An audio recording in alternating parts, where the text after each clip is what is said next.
नमस्कार. मी नमस्ते. अरविंद आठले.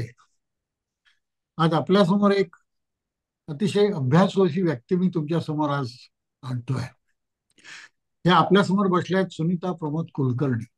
त्या कोथरूडला राहतात पुण्यामध्ये आणि योग प्रशिक्षणाचं काम करतायत. नाशिकला त्या योग शिकल्या. गेले अनेक वर्ष योगाचा वर्ग चालवत आहेत आणि योग पंडित, योग प्राध्यापक अशा त्या आहेत. गीतेचंही काम त्या करतात, गीतेच्या प्रसाराचं. गीता धर्म मंडळामध्ये काम करतात आणि अतिशय उत्कृष्ट असा त्यांचा नामदेवाच्या चरित्राचा अभ्यास आहे. त्याच्यावर एक त्यांनी प्रबंधासारखं लिहिलेलं आहे. छान पुस्तक त्यांची त्यावर प्रसिद्ध झालेली आहेत. तर मी त्यांना विनंती करतो की नामदेवावर त्यांनी बोलावं. तर आपल्याला विनंती करतो की आपण नामदेवावर जे काही आपल्याला शक्य आहे, कुठले विषय कसे घेणार आणि काय करणार हे सांगून त्याप्रमाणे तो विषय आपण मांडावा अशी तुम्हाला मी विनंती करतो. हरिओम. सर्व अरविंद आठवले आणि श्री अरविंद आठवले सर आणि सर्व साधक सगळ्यांना मी नमस्कार करते. आज आपण नामदेवांच्या चरित्राबद्दल बघणार आहोत. गुरुर् ब्रह्मा गुरुर्विष्णू गुरुर्देव महेश्वरः गुरु साक्षात परब्रह्म तस्मै श्री गुरवे नमः. नामदेवांचं पहिलं आपण जो गायत्री मंत्र आहे तो बघूया. नाम प्रियाय विद्महे विष्णुदासाय धीमहि तन्नो नाम प्रचोदयात.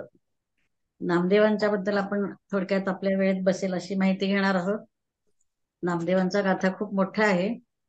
त्यातला आपण जनाबाईंनी सांगितलेलं नामदेवांच्या चरित्राबद्दल माहिती घेणार आहोत. तिच्याच अभंगातून, तिच्याच शब्दातून त्याबद्दल आपण थोडक्यात माहिती ते बघू. नामदेवांचं चरित्र संत जनाबाईंनी सांगितलेलं ते आज आपण बघणार आणि नंतर आपण नामदेवांचे जे कूट अभंग आहेत त्यातले एक दोन कूट अभंग वेळेत बसतील त्याप्रमाणे तसे घेणार आहोत. आणि त्याच्यानंतर म्हणजे नरदेह हा जो आपल्याला प्राप्त झालाय तो कसा दुर्लभ आहे, किती दुर्लभ आहे आणि त्याचं सार्थक आपण कसं करायला पाहिजे या जन्मात ते आपल्याला जाणून घ्यायचंय. तर थोडक्यात कसे ना आपण त्याचा परिचय करून घेऊया. बर. जनाबाई ज्या आहेत त्या वारकरी संप्रदायातली आहेत, संत कवी आहेत. वारकरी संप्रदायातील संत कवी म्हणजे जनाबाई, मुक्ताबाई, कान्होपात्रा, राजाई, गोणाई ह्या सुद्धा अनेक अशा संत कवयित्री आहेत. त्यांची संपन्न परंपरा आपल्याला लाभलेली आहे. तर जनाबाईचं काव्य तर अगदी स्वयंभू आहे, चिरस्थायी आहे, अनन्य साधारण त्याला महत्व आहे म्हणून लक्ष वेधणार पण आहे. तर जनाबाई ही नामदेवांची दासी होती. नुसतीच दासी नाही, दासी याचा अर्थ शिष्या असा पण होतो. तर ही नामदेवांची दासी शिष्या काही त्यांच्या घरात ती दासी म्हणूनच होती. तर एक मोलकरीण काम करणारी बाई म्हणून अशी पण होती. पण तरीही तिचं काव्य जे कसं आहे अतिशय स्वयंभू आहे. नामदेवाची दासी म्हणून जगली पण तिचं काव्य जे स्वयंभू आहे, अभिजात आहे. तिच्या काव्य रचना विपुल आहेत, अनन्य साधारण अशा आहेत. मी तिला लहानपणापासून नामदेवांच्या घरात आश्रय मिळाला होता. अर्थातच विठ्ठल भक्ती असलेल्या साऱ्या कुटुंबाचं ते सगळे विठ्ठल भक्तीचे संस्कार, कीर्तनाचे संस्कार तिला लहानपणापासून मिळाले होते. नामदेवांच्या परिवारातीलच ती एक जन्मी दासी म्हणून होती. अर्थात दासी, शिष्या, मोलकरीण, सखी काही आपण तिला म्हणू शकतो. तर नामदेवांना तिने लहानपणापासून खांद्यावर खेळवलेलं आहे, कडी खांद्यावर खेळवलं आहे. त्यामुळे नामदेवांचे जे संस्कार आहेत, आध्यात्मिक त्यांची उंची, आध्यात्मिक विकास हा सगळा तिने जवळून न्याहाळलेला आहे. त्यामुळे तिच्यावर ते संस्कार लहानपणापासून झालेत. त्यामुळे तिला त्या नामदेवांच्या कीर्तनाची गोडी, सहवासाची गोडी, संवादाची गोडी स्वाभाविकच लागली होती. मग बर. स्वाभाविकच नामदेव तिच्या अध्यात्म मार्गातील वाटाडी आहेत असं आपल्याला म्हणायला काही हरकत नाही. तर भक्तीच्या उपासनेचं रहस्य तिला नामदेवांकडूनच समजलं होतं. मग ते आपल्या एका अभंगात ती म्हणते, नामयाचे ठेवणी जनिस लाभले. तर ठेवणे हा शब्द आध्यात्मिक दृष्ट्या आपण घ्यायचा आहे. नामयाचे ठेवणे जनिस लाभले, धन सापडले विटेवरी.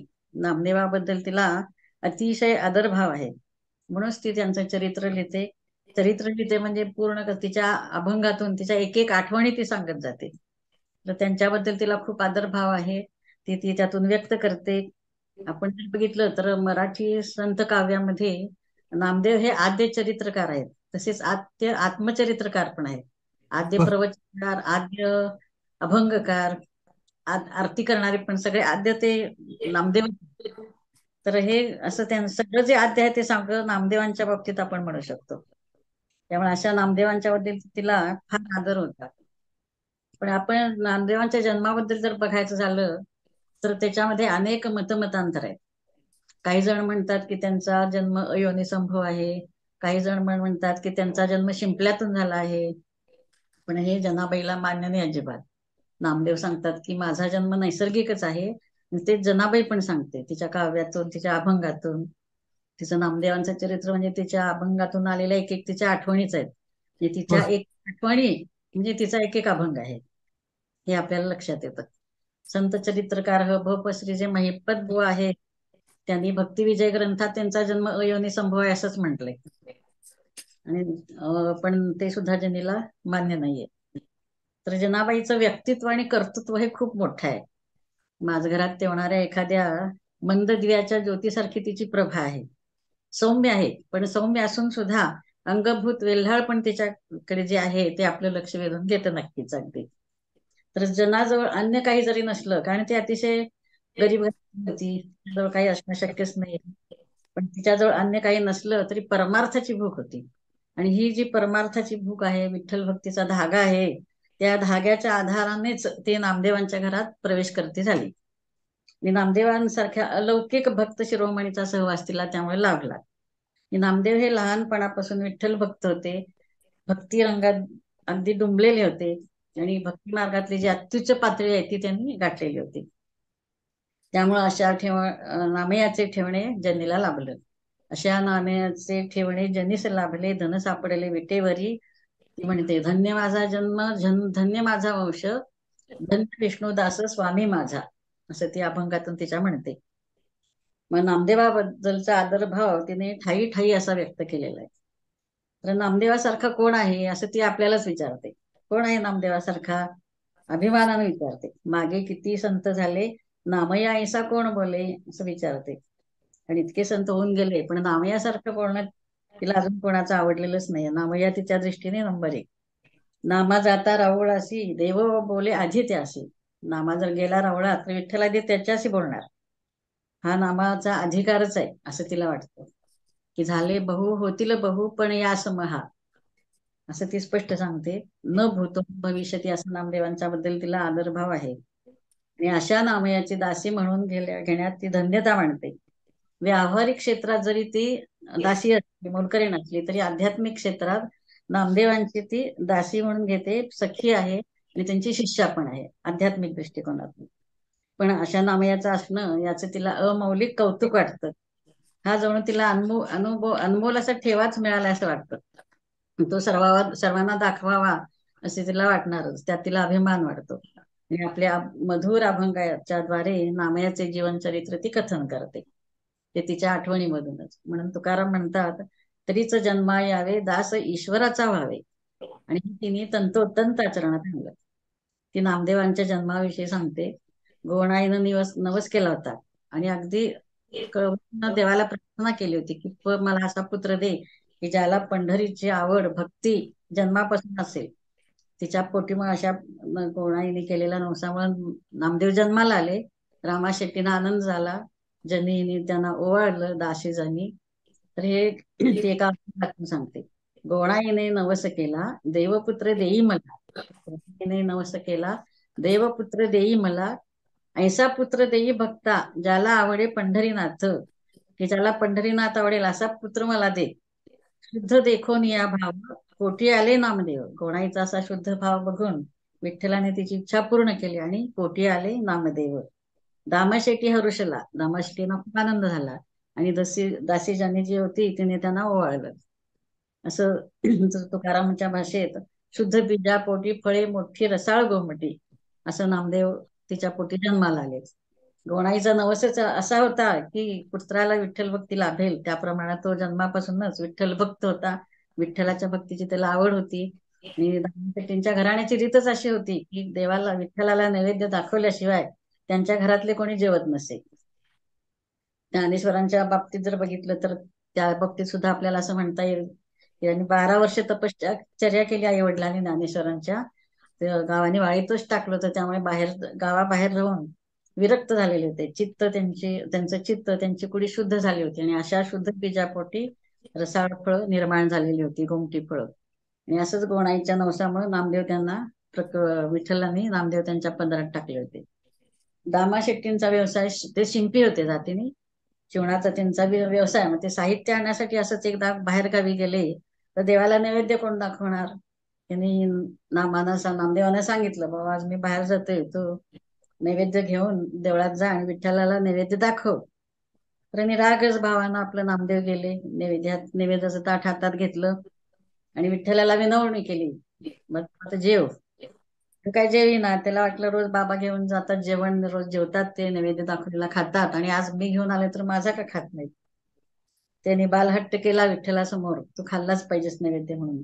त्या बालहट्टासमोर विठ्ठलाचं काही चाललं नाही. त्याचा बालहट्ट पांडुरंगाने पुरवला.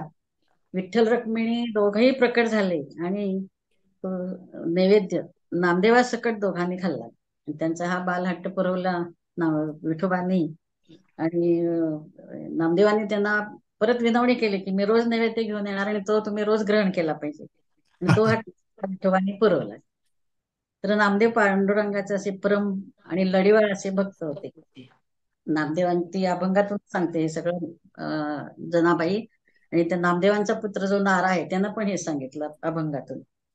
तर नामदेवाच्या अभंगातूनच ती त्यांचं थोडक्यात सांगते की नामदेवांच्या आईचे नाव गोणाई, वडिलांचे नाव दामा शेट्टी, बायकोचे नाव राजाई. नामदेवांना 4 मुलं होती, नारा, महादा, विठा, गोविंदा. त्यांच्या 4 बायका होत्या, 4 सुना होत्या. त्यामुळे नामदेवांना लाडाई, गोडाई, येसाई, साखराई ही त्यांची नावं. त्यांच्या मुलीचं नाव लिंबाई. त्यांची एक बहीण होती ती आऊबाई. हे असं 14 जणांचं कुटुंब होतं. मुलीचं नाव लिंबाई, नामदेवांची दासी आता 15वी आहे. घरात 14 जणांचं कुटुंब, पण ते 15 जणांचंच कुटुंब मानतात. 15वी व्यक्ती कोण आहे, तर ही अशी दासी जनाबाई, सखी शिष्या नामदेवांची. ते 15वी असं म्हणून 15 जणांचं कुटुंब होतं, हे ती तिच्या अभंगातूनच सांगते. जनाबाई ते तिच्या अभंगातून, चरित्रातून हे कुटुंबाची आपल्या ओळख करून देतो. की घरात किती जण होती. आणि हे सगळे संत होते, विठ्ठल भक्त होते. आणि असा विठ्ठल भक्त नामदेव सुद्धा रोज विठ्ठल भक्तीत रंगलेले असतात. विठ्ठल भक्त नामदेव आपलं देहभान विसरून तल्लीन होऊन भजन कीर्तन करत असत. आणि त्या भजन कीर्तनाला त्यांचं वैशिष्ट्य म्हणजे स्वर्गातून देव सुद्धा हजर राहत, बर. कीर्तन ऐकत असत. आणि श्रोते तर त्यांच्या कीर्तनात तल्लीन होऊन नाचत असत. ते एका अभंगात ती आपल्या जनाबाई सांगते की आपल्याला की नामदेवाचा वेश कसा होता आणि किती साध्या विषयात तो नर्तन कीर्तन करायचा. सुंबाचा करदोटा रक्त्याची लंगोटी. सुंबाचा करदोटा रक्त्याची लंगोटी. तर सुंबाचा करदोटा म्हणजे काथ्याचा करदोटा, तो कमरेला बांधलेला असेल. आणि रक्त्याची लंगोटी म्हणजे जाड्या भरड्या कपड्याची लंगोटी नेसलेली आहे. आणि अशा साध्या वेशात तो साधेपणानं कीर्तन करी. नदीच्या काठी वाळवंटात नामा वाळवंटी कथा करी, ब्रह्मादिक देव येऊनी पाहती. ब्रह्मादिक देव, ब्रह्मा विष्णू महेश सगळे, अधिक अधिक सगळे देव खाली येऊन पाहत असत. आनंदे गरजती जय जयकार, आनंदाने जय जयकार करत असत. जनी म्हणे त्याचे काय वर्णू सुख, पाहती जे मुख विठोबाचे. जनीला इतका आनंद होतोय, अशा साधेपणानं त्याचं कीर्तन चालू आहे. ऐकायला भक्तांच्या बरोबर ब्रह्मा विष्णू महेश सगळे हजर आहेत.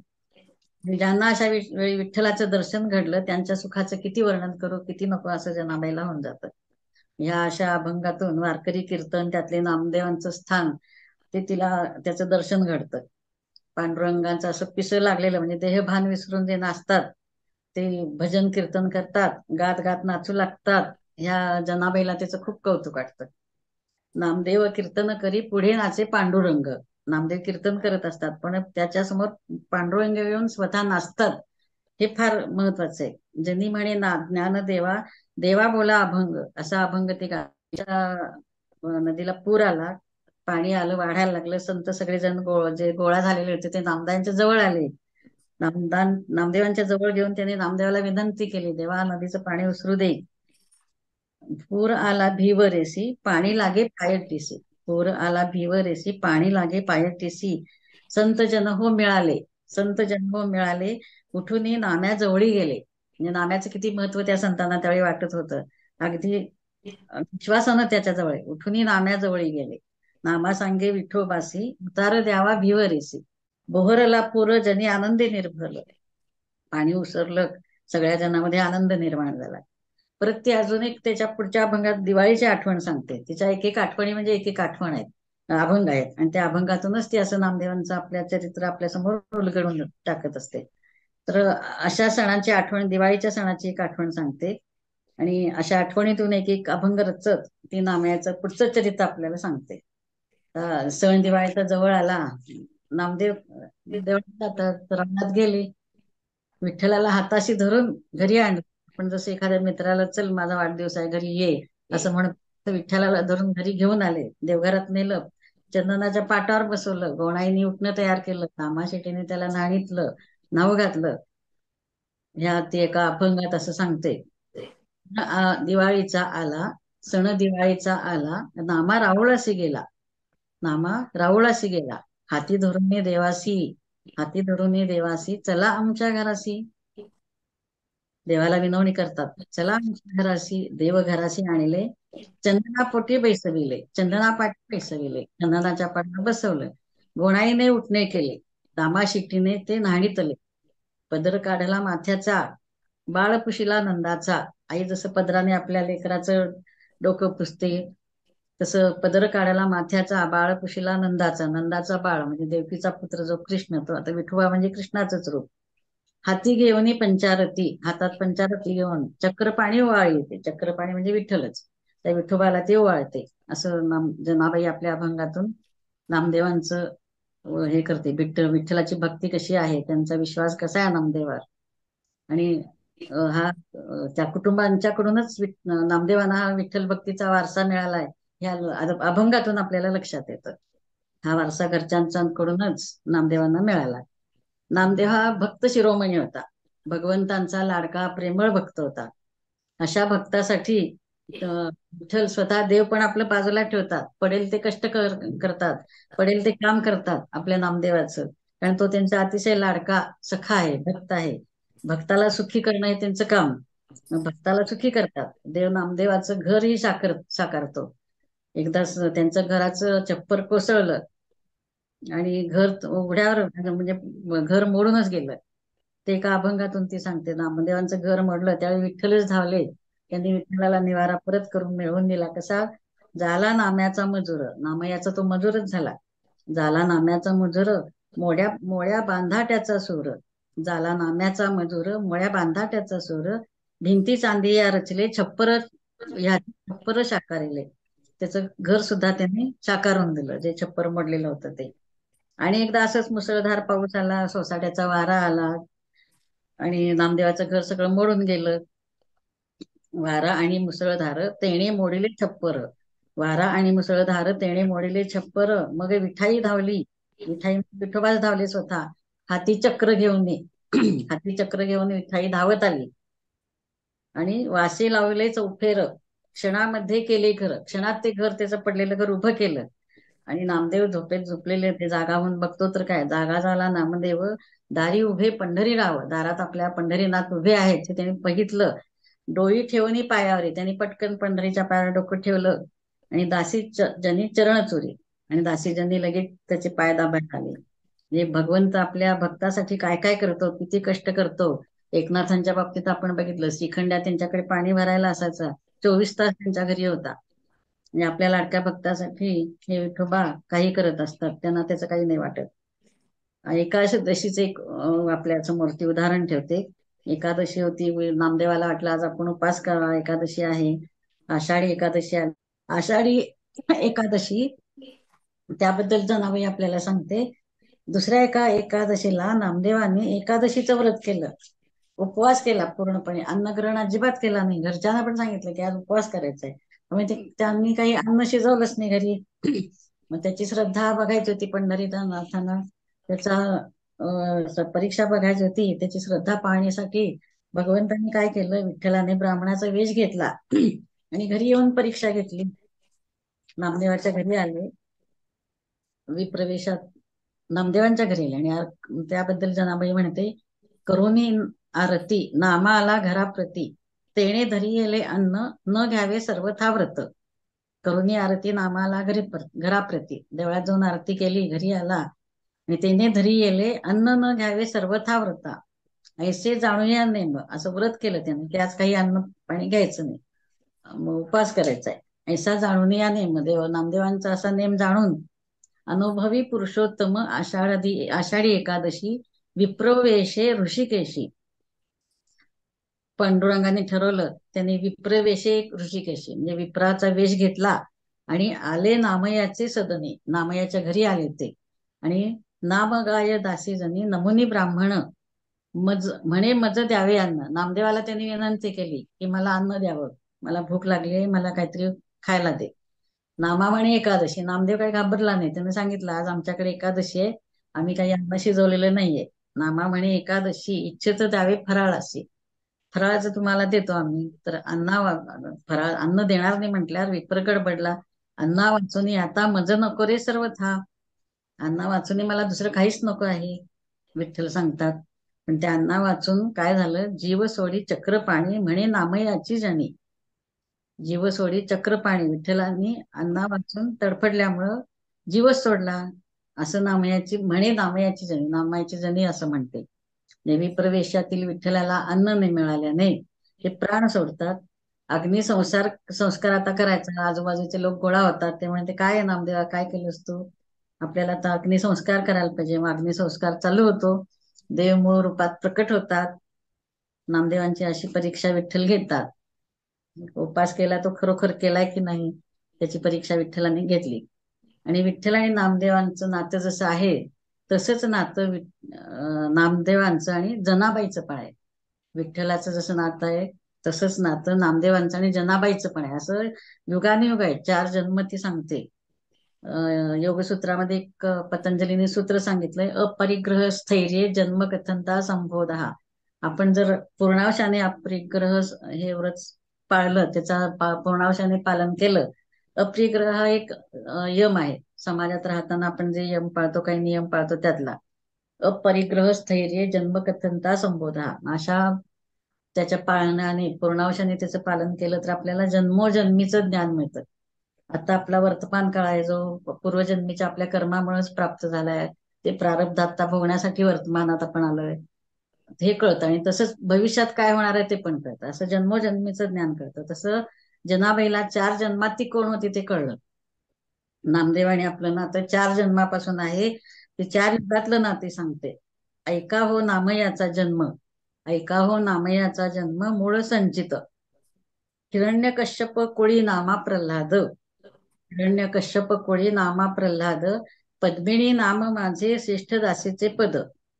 कृतयुगात हिरण्यकश्यपाच्या कुळामध्ये प्रल्हाद जन्माला, आणि प्रल्हाद हे नामदेवाच्या रूपातच जन्मले. म्हणजे प्रल्हादाच्या रूपात नामदेव आले.